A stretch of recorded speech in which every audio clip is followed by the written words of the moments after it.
If you've been blaming PPC, this will be uncomfortable. Amazon ads don't scale brands, but they do expose weak strategy. If your brand wins on Meta, dominates DTC, and crushes retail, but feels weirdly average on Amazon, that's not an advertising problem, that's a system problem. Here's what's happening. PPC has become a subsidy for a broken system.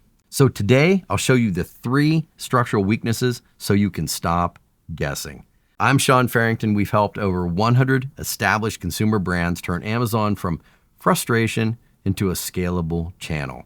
And the pattern is almost always one of 3 structural issues: positioning, proof, or pathway. Let me give you a quick way to identify which one you have. Issue 1 is positioning. If you look interchangeable in the search results, you'll pay forever. Issue 2 is proof.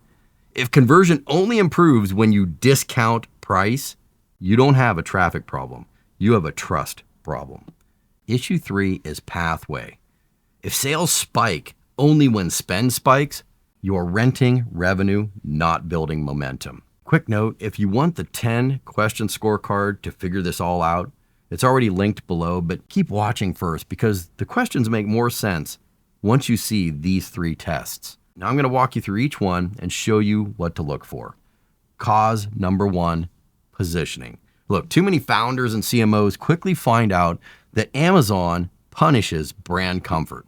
Off Amazon, your brand story can do the heavy lifting. Loyalty can carry you a long way. On Amazon, you get compared side by side in about 8 seconds. So quick test. Search your number 1 keyword like a stranger. Not like a founder, not like someone who knows your product, like someone who doesn't care. Then if you can't answer why you versus the top 3 alternatives in one glance, you don't have an ad problem, you have a positioning problem. We see this consistently with premium products. One example is an outdoor product with a $200 plus price tag. It was already doing 7 figures in retail, yet it was underperforming on Amazon because it simply wasn't communicating why it was worth the premium price tag. Here's what this looked like. The listing was describing features while browsers were shopping for outcomes. Or the hero claim is generic, premium, high quality, best in class. That means you're competing as a commodity and you don't realize it. Here's the rule. If you look interchangeable, you'll be treated as interchangeable, no matter how much you spend. And that's the first way PPC gets expensive, because you're simply paying to send people into a comparison trap. Now let's talk about cause number 2. But first, if this video is resonating right now, click that like button because seeing that count go up is like a little shot of encouragement that keeps me dropping new videos and pulling back the veil on how Amazon really works, like with this next symptom, because even if your positioning is on point, you can still stall if the product page doesn't reduce risk. Cause number 2, proof. Look, shoppers don't know you. They're not loyal, but they do borrow certainty from signals. Here's your test. Remove discounting as your conversion strategy.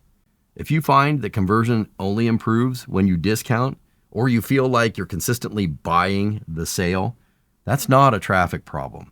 That's a proof problem. Because the customer's real question usually isn't, is this the best?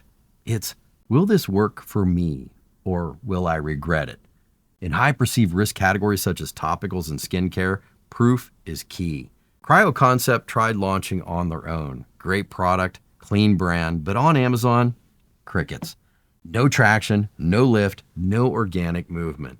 We didn't increase spend. We rebuilt trust first. Visual clarity, objection handling, and yes, reviews. Then once the page carried the weight, the algorithm responded. $68,000 in 28 days. Then over $240,000 within 4 months. It wasn't advertising optimization. It was proof finally doing its job. Look, on Amazon, shoppers don't read. They scan for hope. They want proof that their pain will end. And if they don't see it instantly, they're gone. Of course, review depth and ratings matter, but perhaps more important, objection handling. Does this fit me? Will it work? Is it worth the premium price? What if I'm different? And when proof is weak, ads become a tax, not a growth lever. Because you're paying to introduce strangers to your product, and your page isn't doing the heavy lifting to take away their doubts and replace them with certainty. But even when positioning and proof are good, brands still stall when the system can't compound. So that takes us to cause number 3, the pathway. Most teams think that Amazon is launch and scale. In reality, it's earn conversion, earn visibility, and enjoy compounding growth. Here's a simple test you can do right now. Cut ad spend by 15 to 20% for 2 weeks. If revenue collapses instantly, you don't have demand. You have dependency. This is where most 8-figure brands get uncomfortable.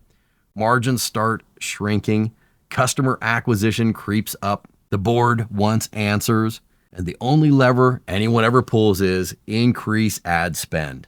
And the symptoms look like the sales only spike when spend spikes. Rankings never stick. You're constantly relaunching instead of building consistent momentum. One of the cleanest examples is Q Screens, a premium automotive replacement parts brand, high cost per click, technical buyers. When we met them, PPC was already running, but it wasn't compounding. Sales were flat, scaling felt risky, and high cost per click was exposing conversion leaks. We didn't optimize ads. We rebuilt the system in the right sequence. Conversion first, then structure, then scale. And you can see the transformation in 3 ways. From ads just running to profitable scale. What this looked like is hovering around $30,000 to $40,000 a month on PPC, then moving up to $70,000 to $90,000 a month just 100 days later. Next, from flat to a new revenue floor. The win wasn't bigger peaks, it was removing the downside so strong months became repeatable. 6-month totals, $1.49 million in Amazon sales, with $726,000 of that being attributed to PPC on a $130,000 spend. That's 5.5x ROAS. That's compounding. Not more spend, but more capacity. Here's a rule. If momentum doesn't stick, you don't have a system. You just have spend. And ad spend always runs out. At $1 million in sales, you can sometimes brute force your situation.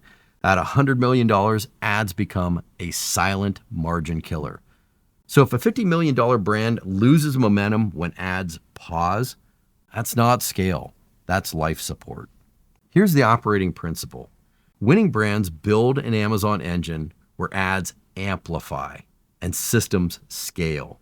But that engine has 3 requirements: clarity in comparison, confidence on the detail page, and compounding in the system. If one of those 3 is missing, PPC turns into a subsidy. So if you want to know which constraint you have, I built a diagnostic that we use internally before we let a brand scale. No opt-in, no email gate, just clarity. 10 questions, 2 minutes, and it'll point to the real constraint before you scale spend. And if you want a deeper walkthrough on how this works, click the video on the screen. I'll show you the full rebuild with real brand transformations that turn Amazon into a predictable, scalable, repeatable channel. I'll see you on the next video.